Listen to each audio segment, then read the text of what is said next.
안녕하세요. 세상 어떤 시어머니도 내 전 시어머니보다 낫다고 생각하는 34살 이혼녀입니다. 결혼 6년 차인 올해 초 이혼하고 서울에 살고 있어요. 솔직히 왜 살았는지 모르겠습니다. 남편, 정말 점 하나만 빼면 남이고요. 저는 등신같이 착한 며느리병에 걸려 결혼 생활 내내 할 말 못하고 살다가 볼 거 다 보고 이혼했어요. 제 시모라는 사람은 며느리인 제가 가진 재산도 자기들 마음대로 휘둘러도 된다고 생각하는 사람이었어요. 한마디로 친정에서 해오는 걸로 시댁 뒤치다꺼리하길 바라는 거요. 남편이란 놈은 자기 집 울타리에서 벗어나지 못하고 자기 가족만 위하고 살았고요. 아이가 하나 있어서 참고 살려고 했지만 남편놈 여자 문제까지 이해하고 살 자신은 없어서요. 그동안 당하고 산 거 다 갚아주고 나왔네요. 시댁은 시아버지 경비, 시어머니 용업업체 계약직으로 청소 일하시며 어렵게 자식들 공부시켰다고 합니다. 그 어렵게 키운 아들이 제 남편입니다. 시아버지 돌아가시고 나서 시모 혼자 힘으로 아들 대학 학비 다 대주고 대기업 취업시켰으니 성공이라면 성공이었고요. 그러니 아들 하시는 거 한편으로는 이해했습니다. 힘들게 키워 그런 거라고요. 남편은 3남매 중 막내이고 뒤로 시누이 2명 있고요. 제가 미련한 거 잘 알지만 뭐가 모자라 그런 결혼을 했는지 모르겠어요. 제 정신이 아니니까 결혼하는 거라죠? 하지만 저는 그때 자존감이 바닥을 치고 있었던 때였거든요. 대기업 다니는 남편에 비하면 아직 직업도 없이 임용고시에서 연속 3번이나 낙방해서인가 나 자신이 너무 초라하다 생각했습니다. 남편이 결혼하자 할 때 왠지 지금 결혼 못하면 다른 사람 못 만날 것 같았고요. 저희 부모님 재산도 많으셨고 저 모자람 없이 키워주셨는데도 말입니다. 남편은 연애할 때만 해도 저한테 간이라도 빼줄 것처럼 행동했어요. 친정집이 부자인 거 알고 있었고 결혼 전에 시누이들 먼저 만난 적이 있었는데 시누이들이 제가 입은 옷, 가방, 신발을 노골적으로 스캔하는 거 느꼈고요. 어디 사는지, 부모는 뭐 하는지 꼼꼼하게 호구조사하고 나서는 시누이가 대놓고 지금의 남편에게 그러더라고요. 형진아, 너 수미 씨 놓치지 말고 꽉 잡아야겠다. 우리 집 사정은 들어서 잘 알 거 아니야. 기왕에 결혼 결심해서 우리 집 식구 만들기로 한 거면 얼른 결혼해. 나야 하고 싶은데 아직 수민이네 부모님들이 허락을 안 해주셨어. 어머, 왜? 우리 형진이 대기업 다니고 인물 좋지 여자한테 잘하지 뭐가 맘에 안 드신데? 수민 씨는 우리 형진이 많이 좋아하지? 아, 네. 저는 형진 씨랑 결혼할 거예요. 저희 부모님도 설득 잘하고 있어요. 너무 걱정 마세요. 솔직히 결혼한다고 했을 때 친정 부모님이 결혼 많이 반대하셨습니다. 기울어도 너무 기우는 결혼이기도 했고 엄마는 특히 그 집 시모와 시누가 저를 잡아먹을 것 같다고 걱정하셨습니다. 상견례 갔다 와서도 초상집 분위기였고요. 엄마가 말리고 말리는 결혼이었는데 제가 결혼하겠다고 하도 우기니까 아빠는 저한테 모든 지원을 끊어버리겠다고까지 하셨습니다. 사실 저희 친정 부모님이 돈이 많으세요. 정확히는 모르지만 할아버지 때부터 물려받은 재산이 많으셨어요. 정확한 액수도 모릅니다. 부동산 제가 아는 것만 80억이니 땅이니 뭐니 다 합치면 더 많았겠죠. 그런 부모님께 제 남편은 당연히 눈에 차지 않았을 거고요. 제가 공부해서 교사 되고 나면 더 좋은 집안에 시집 보내고 싶어 하셨습니다. 그런데 뜬금없이 결혼하겠다고 하니 눈에 불을 켜고 반대하셨고요. 부모님이 돈이 많긴 하지만 남들한테 드러내고 과시하면서 저 키운 적 없으십니다. 오히려 항상 검소하셨고요. 저 역시 그런 부모님 밑에서 돈 귀한 거 알고 컸습니다. 그런 딸이 결혼한다니 부모님도 많이 놀라셨겠죠. 네 마음대로 하는 결혼이니까 안 말린다. 대신 오늘 이후로 너한테 지원은 다 끊을 거야. 부모 가슴에 칼 꽂고 결혼한다는데 그런 놈한테 결혼 비용 대줄 생각 없어. 네 힘으로 결혼해. 아빠, 결혼해서 잘 살면 되는 거지. 자식이 좋다는데 왜 그렇게 반대만 하세요? 수민아, 부모가 반대하는 건 다 이유가 있는 거야. 너 그 집 시모가 하는 말 못 들었냐? 아휴, 정말 기가 차서. 돈 없이 아들 장사하는 것도 유분수지. 네가 뭐가 모자라서 그 집에 다 퍼주는 결혼을 하니? 엄만 그렇게는 못 해주겠다.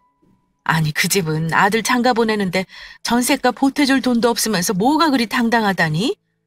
엄마, 집이야 여유 있는 쪽에서 해주면 되지.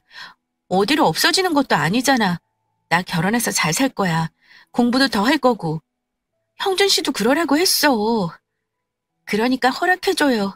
엄마 아빠가 이러면 내가 마음이 너무 불편하잖아. 아이고 이거 지팔자 지가 꼰다고 네가 딱 그거야. 나이도 창창한데 왜 그렇게 결혼을 서둘러서 하니? 응? 엄마 말대로 딱 2년만 더 있다가 해도 되잖아. 지팔 지꼰. 엄마가 그때 저한테 그러셨어요. 지팔자 지가 꼰다고요. 결혼 생활하면서 힘들 때마다 그때 엄마가 한 그 말이 그렇게 가슴을 때리더라고요. 그때마다 부모 말 안 듣고 마음대로 결혼해 내가 이런 벌을 받는가 보다 하고 후회했고요. 결혼할 때 아빠는 시댁에서 하는 만큼만 보태준다고 하셨습니다. 어렵게 결혼 준비하는데 시댁에서는 결혼 비용 1,000만 원 해주겠대요. 그리고 하는 말이 시댁에 들어와 살래요. 시집 안 간 시누이까지 있는 그 집에요. 저도 직장 생활 안 하니 돈이 있을 리가 없었고 남편이 가지고 있는 돈은 고작 2천. 그 말 듣고 눈 돌아간 저희 친정엄마, 도저히 그 꼴은 못 보겠다고 엄마 명의 아파트 세입자 내보내시면서 신혼집을 쓰라고 해주셨습니다. 물론 명의이전은 안 해주셨지만 세입자 내보내는데 보증금 한 푼 안 보태고 우리 살라고 해주신 거니 얼마나 감사한 일인가요? 그리고 예단은 안 하기로 했습니다. 그랬더니 시어머니가 결혼 앞두고 저 만날 때마다 구시렁 대셨습니다. 우리 동네 세탁소 집 딸내미는 예단비 3천 보냈대더라. 아무리 조촐하게 한다지만 우리도 면이 있지. 어쩜 아무것도 안 하려고 그러니? 너네 집 돈도 많다며. 그런 소리 하시길래 예단 문제로 얼굴 붉히기 싫어 1,000만 원 드렸습니다. 예물로 저 반지 하나 달랑 받았고요. 신혼집에 들어가는 혼수는 남편과 같이 장만하기로 했었는데 어느 날 친정엄마가 저한테 전화해서는 씩씩거리며 그러시는 겁니다. 기어이 너 이 결혼 할 거야? 너 힘들게 사는 거 싫어서 집이고 뭐고 해준다만 네 시어머니가 오늘 나한테 전화까지 해서 뭐라 그런 줄 알아? 신혼집에 들어가는 가전 좀 신경 써서 잘해주란다. 정말 기가 막혀서 그게 할 소리니? 어? 양심이 있는 거니 대체? 모르겠다. 엄마는 아무리 정서방이 잘한다 그래도 이건 아니다 싶어. 결혼 전날이라도 파혼은 할 수 있는 거니까 너 잘 생각해봐. 아직도 안 늦었어. 엄마는 또 그 소리야? 결혼하고 나면 다 괜찮아질 거니까 제발 결혼 앞둔 사람한테 그런 말 좀 더 이상 하지 마. 나 잘 살게요. 엄마도 봤잖아. 형진 씨가 나한테 잘하는 거 보면 몰라? 나는 그거면 돼. 자식 이기는 부모 세상에 없다잖아요. 결국 부모님이 말린 결혼을 제 고집으로 하고야 말았습니다. 부모님 가슴에 대 못 박으면서 그렇게 결혼까지 했으면 정말 잘 살아서 부모님을 안심시켜 드렸어야 하는데 지금까지도 너무나 죄송하죠.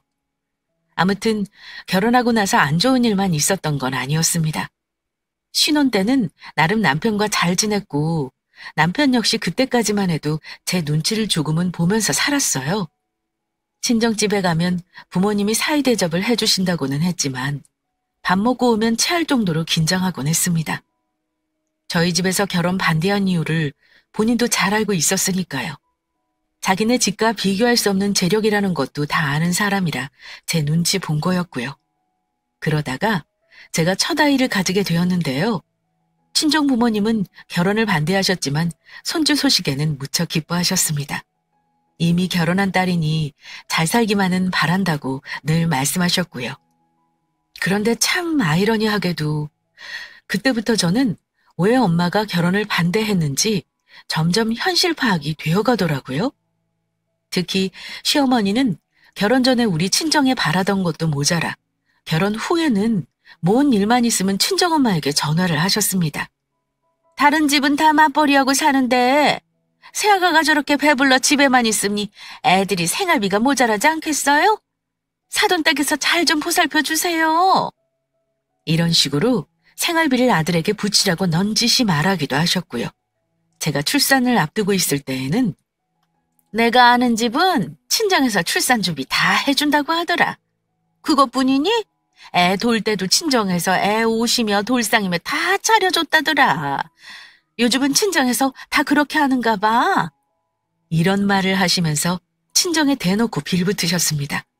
엄마는 그때마다 속상해하시면서도 결혼해 애까지 낳은 딸이 혹여 시집살이 당할까 꾹 참으셨고요. 수민아, 너 시어머니 때문에 힘든 거 있으면 엄마한테 꼭 말해야 한다. 사돈 어려운 줄 모르고 저리 전화하는 걸 보니까 네가 너무 걱정돼서 그래. 엄마 걱정 마요. 그냥 대한민국 평범한 시어머니야. 저거보다 더한 사람도 많은데 뭐. 같이 사는 것도 아니고 그렇게 힘든 거 없어요. 엄마에겐 괜찮다고 했지만 사실 저 괜찮지가 않았어요. 심지어 결혼하고 첫 해였나? 어머니 생신 때는 굳이 평일날 생신상 받으시겠다고 저희 집에 오셔서 제가 상차림하는 거 이리저리 다 지적하시면서 본인 생일 챙기셨고요. 요즘 며느리들이 얼마나 살갑고 애교 많은 줄 아니? 안부 전화도 자주 하고 용돈 내가 말 안 해도 알아서 챙겨주고 그래야지. 어른 입에서 먼저 말 나오게 하지 말고. 아참, 이번 어버이날에 여행 패키지 좀 보내줘라. 요즘 다 그렇게 한다며. 이러시길래 저요? 결혼 초에는 바보같이 시어머니가 해달라는 대로 해드렸습니다. 결혼하고 보니 시댁은 자식들이 생활비 안 보태주면 생활을 못하는 집이었어요. 무슨 일만 있으면 형제들끼리 돈 걷고 또 걷고. 결혼 전엔 그렇게까지 궁색한 집안인 줄 몰랐죠.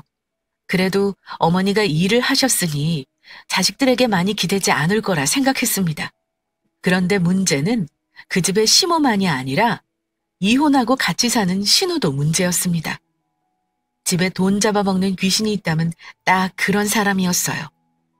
결혼해서 얼마 되지도 않아 이혼한 걸로 아는데 저희가 드리는 생활비가 신우이한테 가는 것도 저는 알고 있었어요. 남편 외벌이로 월 150 드리는 거 사실 되게 부담이죠. 결혼할 때 친정엄마가 정서방에게 말하지 말고 저 급할 때 쓰라고 제 통장에 1억을 넣어주셨는데 남편은 생활비도 제대로 안 주는 달이 많아서 그 돈을 야금야금 까먹으며 살았습니다. 뭐든 도와주시려고 하는 친정 부모님과는 너무 달랐어요. 남편이 혹여 자격지심 가질까봐 대놓고 말하지는 않았어요. 하지만 너무 노골적으로 바라실 때는 저도 짜증이 나서 남편에게 한 소리 하게 되고 이게 또 부부싸움이 되기도 했습니다. 부부싸움 할 때 자기 부모나 형제, 식구를 건드리면 관계가 최악으로 치닫잖아요. 제가 어머니 너무한 것 같다고 한마디 하면 남편은 결혼할 때 우리 부모가 결혼 반대한 게 자기에게 얼마나 상처였는 줄 아느냐며 오히려 저를 몰아세우곤 했고요. 아무튼 결혼만 하면 잘 살 거라는 제 다짐과는 달리 애까지 낳고 살면서도 이건 아니라는 생각을 늘 하게 되었습니다. 그러다가 가슴에 가장 큰 비수를 꽂았던 사건은 결혼 3년 차에 친정아버지가 돌아가시면서 일어났습니다. 심근경색으로 병원에 입원한 지 이틀 만에 갑자기 돌아가시는 바람에 임종이고 뭐고 아빠 마지막 가시는 것도 못 봤습니다. 장례도 정신없이 치렀는데 우리 시어머니는 황망한 제게 한다는 소리가 네 아버지는 죽을 복이 있네. 가족들 고생 안 시키고 저렇게 돌아가셨으니 진짜 죽을 복이 있는 양반이다. 이러시며 몇 번을 말씀하시는데 이때 정말 오만정이 다 떨어졌습니다. 세상에 무슨 죽을 복이라는 게 있나요? 며느리 친정아버지 돌아가신 일에 할 말은 아니라고 생각합니다. 그리고 얼마 뒤에는 재산분배는 했냐며 음흉스럽게 물어보시는데 솔직히 징글징글 하더군요. 저는 결혼해서 행복하게 사는 모습 못 보여드린 게 너무 죄송했어요. 아빠는 결혼하기 전에 반대하시면서 모든 금전적 지원 끊겠다 하셨지만 하나밖에 없는 딸한테 물려줄 재산은 이미 한참 전부터 정리하고 계셨습니다. 원래 친정집이 부자예요. 저는 아빠 재산이 정확히 얼마인지도 몰랐습니다. 그런데 돌아가시고 나서 상속 재산 정리하고 나니 부동산 현금 자산 합쳐 거의 100억 가까이 되는 자산이 제게 오게 되었어요. 무남동녀 외동딸이니 형제간 재산 다툴 필요도 없었고 엄마 역시 아빠 돌아가신 김에 정리하고 싶어 하셨어요. 아빠 재산 문제 정리하는 게 당연히 남편 귀에 들어갈 수밖에 없었고 당연히 얼마를 물려받을지도 궁금해했고요. 나중에 기회 봐서 말하려고 했지만 하도 집요하게 물어보길래 말해줬습니다. 다 해서 100억 정도 되는 것 같아. 부동산은 당분간 가지고 있을 거고 대출 관리니 뭐니 엄마가 머리 아프다고 하셔서 앞으로는 내가 신경 써야 할 것 같아. 뭐 100억? 정말? 와, 당신 완전 로또네 로또. 여보, 나 차 바꿔주라. 어? 와이프 재산이 100억인데 나 그 정도는 바래도 되는 거잖아. 남편은 입을 틀어막으며 방방 뛰고 좋아했어요. 그러면서 바로 외조차로 바꿔달라고 하더라고요. 네, 저 병신같이 좋다고 하는 남편 차 바꿔줬습니다. 정말 웃긴 게요.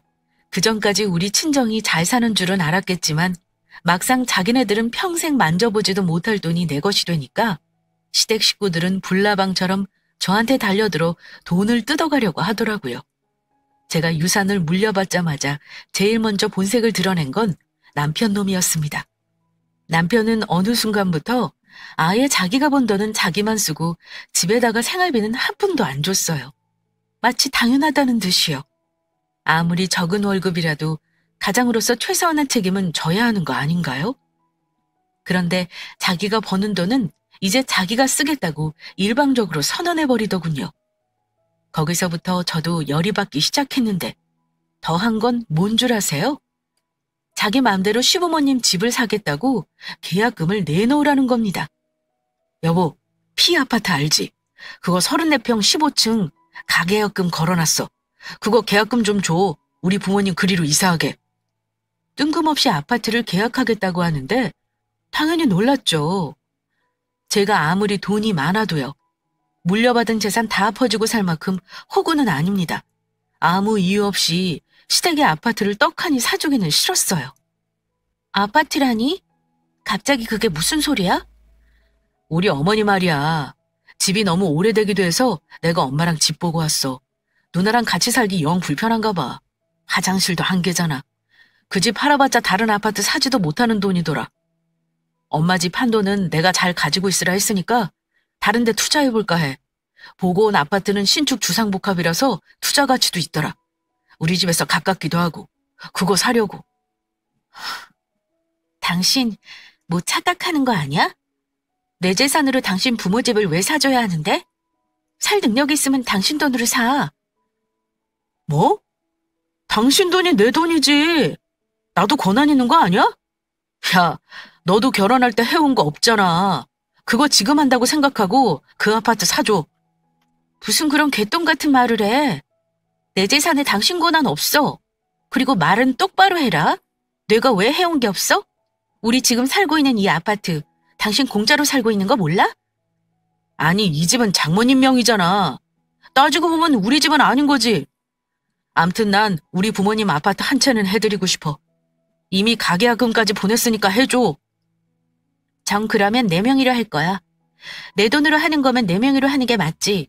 그거 싫다면 당신 가계약금 날려먹던지. 당신 명의? 뭐 좋아. 그렇게 그럼 해주기로 한 거다. 일단 계약금 내일 당장 붙일 테니까 나한테 줘. 남편과 다툼 끝에 제 명의로 하는 조건으로 시댁에 새 아파트를 마련해줬습니다. 등기 비용까지 다 해서 8억 넘게 들었고요. 근데 그런 호구짓을 하고도 저 시모나 신우에게서 고맙다는 말 한마디 듣지를 못했네요. 심지어 신우이는 제게 더한 말을 하더군요. 옳게 새집 들어가는데 가군이 가전이니 신경 써줘야 하는 거 아니야?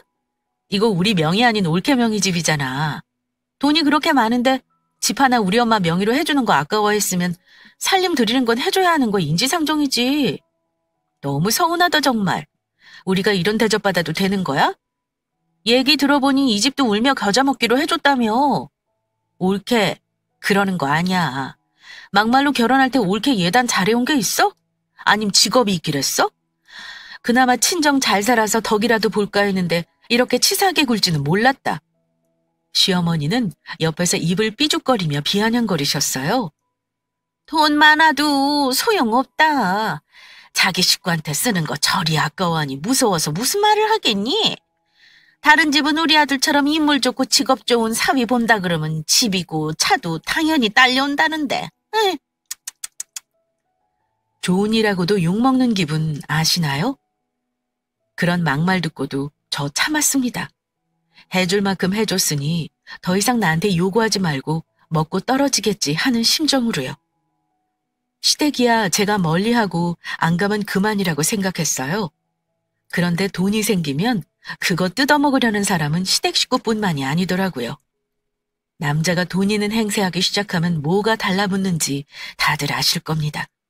바로 여자죠. 남편은 제 덕에 차도 외제차로 바꾸고 자기한테 돈을 들이더니 육아와 가정일은 완전 뒷전이더라고요. 제가 아이 때문에 힘들어하면 남편은 돈으로 해결하라며 억지를 부렸습니다.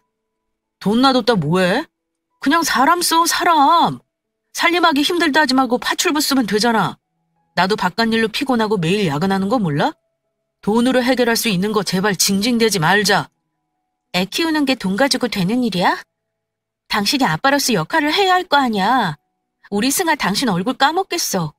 주말에는 왜 자꾸 나가는 거야? 주말에라도 아이랑 시간 좀 보내줘야 할 거 아니야. 내가 생활비를 달래 뭘 달래. 최소한 아이 아빠 역할은 충실하라는 게 그게 그렇게 어려워? 많은 돈이 불행을 몰고 올 수도 있다더니 딱 제 꼴이 그랬습니다. 결혼 생활이 하나도 행복하지 않았어요. 시댁은 주는 거 없이 퍼주기만 바라고 남편은 주말까지 밖으로 돌며 뭔 짓을 하고 다니는지도 모르겠고요. 늘 야근에 회식에 주말까지 초과 근무를 하는데 나한테 용돈 한 번 주는 거 없으면서 일에만 매달리니 너무 꼴보기 싫었죠. 그러다 쉬는 날 모처럼 제가 남편 차를 쓸 일이 있어 타고 나간 일이 있었습니다. 차 안에 쓰레기를 정리하다가 우연히 같은 건물로 보이는 곳에 주차권이 여러 개 나오더라고요. 상가 주차권도 아니고 무슨 오피스텔의 방문 주차권이 나오는데 그게 너무 많은 거예요. 날짜랑 시간을 보니 평일에는 퇴근 시간 이후였고 주말에도 있었고요. 그거 본 순간 본능적으로 뭔가 이상하다고 느꼈습니다. 아무리 저처럼 둔한 여자라도 그런 촉은 있거든요. 뭔가 이상해서 일단 다 챙겼습니다. 하지만 그때까지만 해도 설마 했던 것 같아요. 그때부터 남편 행동을 유심히 관찰했는데 늘 그랬듯 집에 늦게 들어오거나 주말에 나가는 것 외에는 별다른 점이 없었어요. 핸드폰을 내 손에 넣어야 뭘 알아낼 듯해 기회만 엿보고 있었는데 엉뚱한 곳에서 꼬리가 잡혔습니다. 시모집을 계약한 부동산 사장님 전화 한 통으로 남편의 외도 사실을 알게 되었거든요. 지난번에 피아파트 계약한 세댁 맞죠? 바깥 양반 되시는 분이 하도 전화를 안 받길래 내가 급해서 세댁한테 전화했어요. 3일 오피스텔 그거 지금 바로 집을 보고 싶다는데 가도 되나 해서요. 뜬금없이 오피스텔을 본다니 무슨 말인가 싶었죠. 네? 오피스텔은 제가 계약한 적 없는데요? 뭐 잘못하시고 전화하신 거 아니에요? 맞는데. 남편 이름 정영진 맞잖아요. 아파트는 그 부동산에 산 건 맞지만 오피스텔 계약한 건 없어요. 남편이 아파트 계약하고 나서 며칠 있다가 오피스텔 월세 계약했는데 2천에 60에 계약했잖아. 그거 자기 사무실로 쓴다고. 근데 석 달 전에 빨리 빼달라고 하길래 내놨어요. 지금 비어있다길래 요즘 거래가 없어서 보자는 사람이 있을 때 얼른 집 보여주려고 연락한 거고요. 어머, 세댁 모른 거예요? 내가 실수한 거 아니야?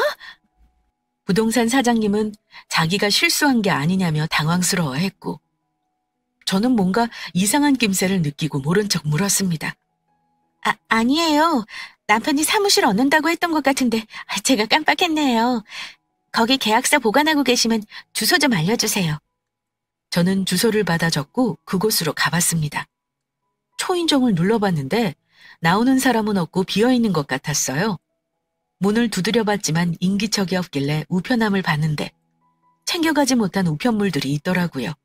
그런데 이름이 여자 이름이었어요. 혹시나 해서 관리실에 물어봤더니 3달 전쯤 여자 혼자 이사를 나갔다고 하는 겁니다. 대체 무슨 일이 있었던 건가 추리를 해봤는데 시모 아파트를 사면서 잔금은 제가 직접 치렀지만 등기치는 건 남편한테 맡겼었거든요. 계약금도 남편에게 먼저 줬고요. 아마 거기 목돈을 삥땅 쳐서 이 오피스텔을 계약한 듯 싶었습니다. 중요한 건 왜 오피스텔을 월세 냈느냐 하는 거죠. 그러고 보니 남편 차에서 발견한 주차권이 퍼뜩 생각이 나는 겁니다. 그리고 우편함에서 본 여자 이름도요. 분명 여기는 남편이 그 여자를 위해 얻어준 집이 틀림없다는 결론을 내렸고 남편 뒤를 더 캐보기로 했습니다. 저는 다른 건 다 참아도 여자 문제는 그냥 넘어갈 수가 없었습니다. 왜냐면 그건 인간의 본능을 건드리는 거니까요. 그날 남편에게 모른 척 물어봤었어요. 여보, 혹시 3일 오피스텔 간 적 있어? 그랬더니 숟가락 입에 넣으려다가 멈칫하는 겁니다. 아니, 왜? 당신 차에서 주차권이 하도 많이 나오길래 그리고 근처에서 나 아는 사람이 당신 거기 들어가는 걸 봤다 그러네? 당신이 거기 갈 일이 뭐 있어? 아, 거기 1층에 전자담배 가게 있잖아. 거기 들린 거지. 남편은 시치미를 뚝 떼고 저런 거짓말을 하더라고요. 부동산 주인에게 얻은 오피스텔 계약서 사본, 주차권과 오피스텔에서 가져온 우편물을 일단 보관해놓고 남편의 폰을 뒤져볼 기회를 엿보고 있었고요. 얼마 후 남편이 마침 게임을 하다 잠들었는지 폰 화면이 잠기지 않은 채 있더라고요. 기회를 놓칠세라 얼른 밖으로 가지고 나와 빠른 손놀림으로 뒤져봤죠. 마음의 각오는 하고 있었지만 정말 웃기지도 않았습니다. 이미 어린 년에게 된통 홀려서는 아주 신나게 놀러다닌 흔적들을 대놓고 남겨놓았더군요. 메시지함에 주고받은 내용은 차마 더러워서 여기 말도 못할 지경입니다.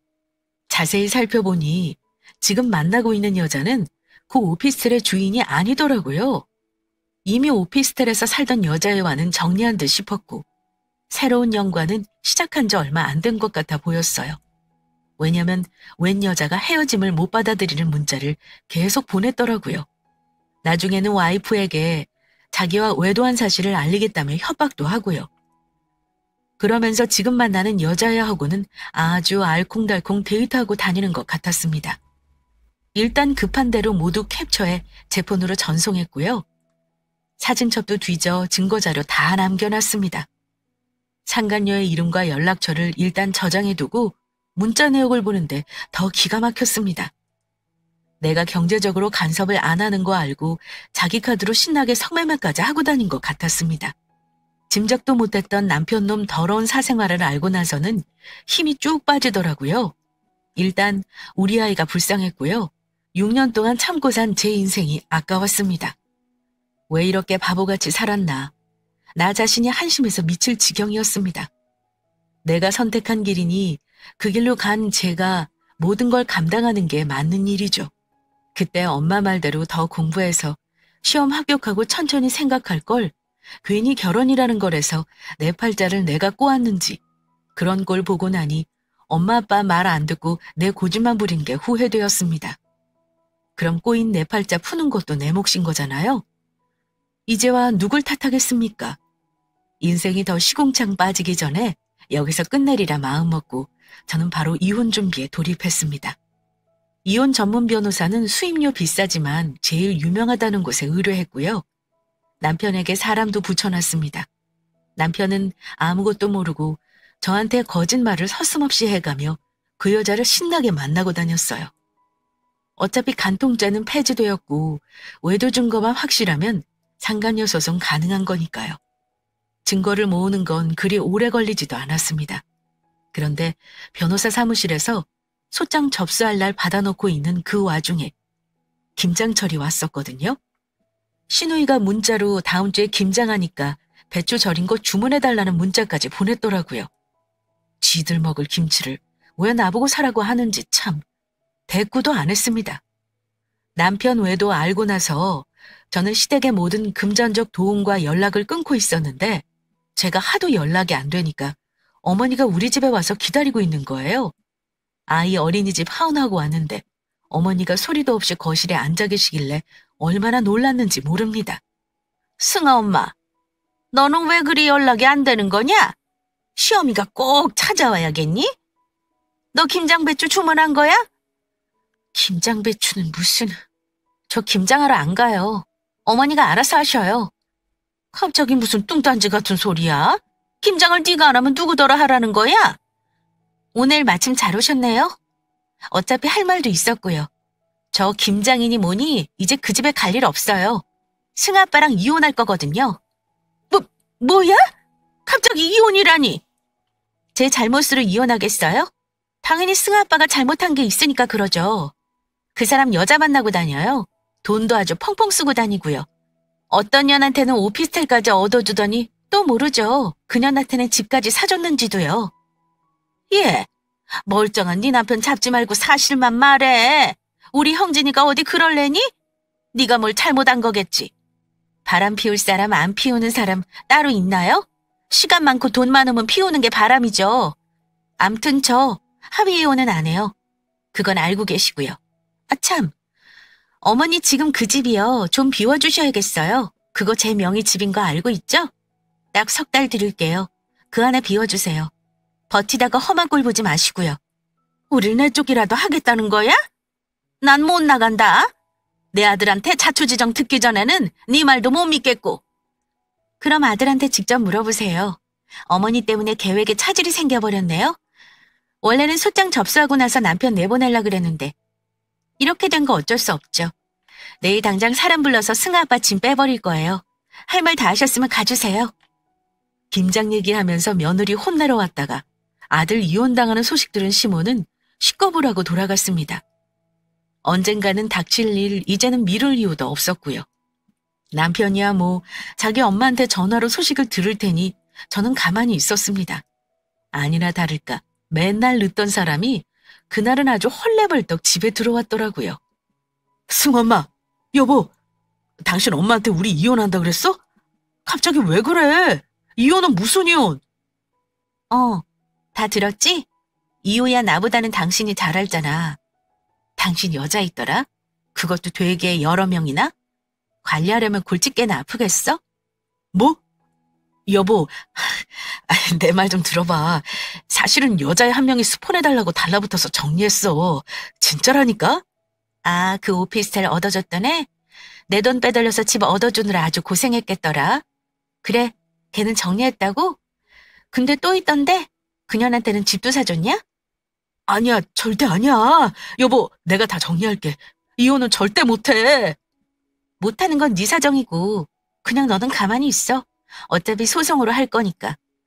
위자료나 준비해놔. 당신 어머니 집 빼라 그랬으니까 예전 집 판돈으로 빨리 다른 곳 알아봐라. 뭐라고? 여보, 그 집 판돈 지금 없어. 사정이 그래. 제발 부탁이야. 나 목돈 없는 거 알잖아. 수중에 돈도 없이 무슨 집을 얻겠어. 화 그만 내고 냉정하게 생각해. 우리 승아는 어쩌고, 어? 승아는 내가 키울 거야. 당신 같은 쓰레기한테 애를 맡길 수는 없잖아? 당신 가족은 어떻고 우리 애 잘 키워줄 환경이나 되니? 할 말 다 했더니 속이 다 시원하네. 그동안 참고 생각하면 솔직히 당신 쥐업해도 모자라. 알겠어? 남편은 무릎 꿇고 싹싹 빌며 사정했습니다. 자기가 앞으로 죽은 듯이 살겠다면서 빈말을 짓거리더라고요. 어머니 집 빼는 거 3달 시간 줬어. 내일 당장 부동산에 전세든 월세든 놓을 거니까 그 안에 빼줘. 난 더 할 말 없고 당신 집 대충 챙겨나가. 그 여자한테 가면 되잖아? 이혼 통보까지 한마당에 한 집에서 얼굴 보는 건 불가능해. 여보, 내가 오늘은 일단 당신 말대로 나갈게. 흥분 가라앉히고 잘 생각해줘. 생각은 무슨. 그동안 많이 생각했고 오늘 결론만 말한 거야. 마음 바뀔 일 없어. 내가 호구처럼 사니까 아주 바보인 줄 알았나 봐? 적당히 하지 그랬어. 당신이나 당신 엄마나 자기 발로 복찬 줄이나 알아. 남편을 내쫓고 나니 속이 다 시원한 거예요. 시모가 나 등쳐먹을 때 그때 그냥 때려치울 걸. 뭐가 무섭다고 애 보면서 참고 살았는지 내 인생만 낭비했다 싶었습니다. 망설일 것도 없이 바로 소장도 접수해달라고 했고 제가 알아낸 상간녀 정보로 상간녀 소송도 같이 진행해달라 했습니다. 그것도 2년한테 다요. 정리했다는 연이라고 그저 없어지는 건 아니잖아요. 어차피 시간과 돈이 들어가는 싸움이니 둘 다 혼내주고 싶었습니다. 그리고 집은 시세보다 싸게 부동산에 내놓았어요. 그래야 시모 가족들 나가라고 압박할 수 있을 것 같아서요. 이제 내 가족들이 아니라고 생각하니까 피도 눈물도 없이 복수해야겠다는 생각만 들었습니다. 아빠 돌아가시고 나서 엄마가 너무 힘들어 하셨는지라 엄마에게는 천천히 말하려고 했는데 시모년이 우리 친정엄마에게 전화해서 이혼을 말려달라 부탁했더라고요. 시모가 얼마나 마음이 급했는지 짐작이 가시죠? 엄마는 제게 연락해서는 많이 가슴 아파하시더라고요. 네 시어머니가 오죽 마음이 급하면 나한테 전화해서 니들 이혼을 막아달라고 그러더라. 네가 아파트 비워달라고 했다며? 정서방이 네 시모 집 한 돈을 그 상간녀한테 준 모양이야. 그래서 집 얻을 돈이 없다는 거야. 아유, 정서방, 그 모지리 같은 놈이 길바닥에 나앉게 생겼다고 울고 불고 돈 좀 빌려달라는 말까지 하더라. 어이가 없어서 원. 엄마, 그래서 뭐라 그랬어요? 그냥 끊어버리지 그랬어. 끊기는 내 알 바 아니라고 그랬다. 그리고 나는 내 딸 눈에서 피눈물 나는 걸 못 보니까 다시는 거지처럼 돈 구걸하는 전화하지 말라 그랬어. 엄마는 너 이혼하는 거 찬성이야. 네가 뭐가 모자라니? 돈이 없어, 인물이 없어. 나이도 이제 30대인데 이혼 그까짓 거 하나 무서울 거 없다. 수민이 너 마음대로 해. 엄마는 제가 마음고생하고 사는 것보다 이혼이 속 편하다고 저를 지지해 주셨고요. 혹여 무슨 일이 있을까봐 경호원까지 붙여주셨습니다. 그 집에서 행패 부릴 수 있다면서요. 남편한테 사람 붙여서 소송하다가 알게 된 건데 지금 만나는 상간녀는 심지어 회사 직원이라대요. 직장에 돈 벌러 가는 게 아니라 신나게 연애하러 다닌 거죠. 어쩜 까도 그런 추잡스러운 사실만 까발려지는지. 다들 예상하시듯 시모와 그 가족들이 가만히 있지는 않았습니다. 집에 찾아왔다가 경호원에게 제지당해 끌려나가기도 했고요. 승아 어린이집에 찾아가서 애를 데려가려다 어린이집 선생님이 제게 급히 연락해 주신 덕에 막은 적도 있습니다. 정말 온갖 공작으로 저를 괴롭히려고 해서요. 결국은 저도 살던 집 내놓고 당분간 친정에서 지낼 수밖에 없었습니다. 그러다 올해 3월 이혼 소송은 마무리되었는데요. 웃긴 게 남편이 제 차와 재산의 권리를 주장했다가 다 기각당했고요. 남편이 재산이 없어서 위자료로 3천만 원 받고 끝내줬습니다. 양육비는 당연한 의무이니 매월 90만 원씩 받기로 했고요. 6년 결혼 생활 3천이 진짜 억울하긴 한데 그 돈마저 없다고 악을 쓰더라고요. 남편 놈한테 들었는데 시모랑 시누이는 집 나와 급히 빌라 월세로 옮겼다고 저보고 독하다고 했고요. 승아 엄마 너무한 거 아니야? 당신 이렇게 독한 사람 아니잖아. 사정 좀 봐주라. 우리 엄마 그렇게 쫓아내고 위자료도 원해? 나 돈 없어. 위자료가 너무 터무니없다고 생각 안 해? 나도 생활은 해야 할 거 아니야. 그러게 누가 여자한테 퍼주고 남 있고 그렇게 펑펑 쓰래? 당신 결혼해서 나한테 제대로 생활비 준 게 몇 번이나 되니? 근데도 이렇게 돈 없다는 건 당신이 문제지. 위자료 안 주면 강제 집행할 거야. 당신 급여 가압류하는 수밖에. 급여 압류하겠다는 말에 움찔하긴 하더라고요. 그동안 얼마나 놀고 다녔으면 30 중반에 대기업 다닌다는 놈이 수중에 5천도 없을 수가 있나요? 어쨌든 제 이혼 소송은 그렇게 마무리되었고 상간녀 소송은 아직도 진행 중입니다. 요즘 젊은 애들은 아주 야 같더라고요. 본인 잘못 인정하면 쉽게 마무리 지을 수 있는데 항소까지 하대요. 인정하고 사과하면 사정 봐줄까 잠시 생각도 했었지만 그 생각 완전히 접고 끝까지 웅징해 주려고요. 돈을 처발라서라도 혼내줄 작정입니다. 1년은 우습게 걸린다고 하니 아마 내년쯤이면 결론 나지 않을까 싶어요. 지금 저는 아이랑 엄마랑 같이 사는 게 너무 마음 편하고 좋아요. 아이 초등학교 가면 저도 공부를 다시 시작해볼까 하고 있어요. 오늘 제 사연 들으시고 저보고 미련하다, 바보 같다 혼내주시는 분 많을 거 압니다.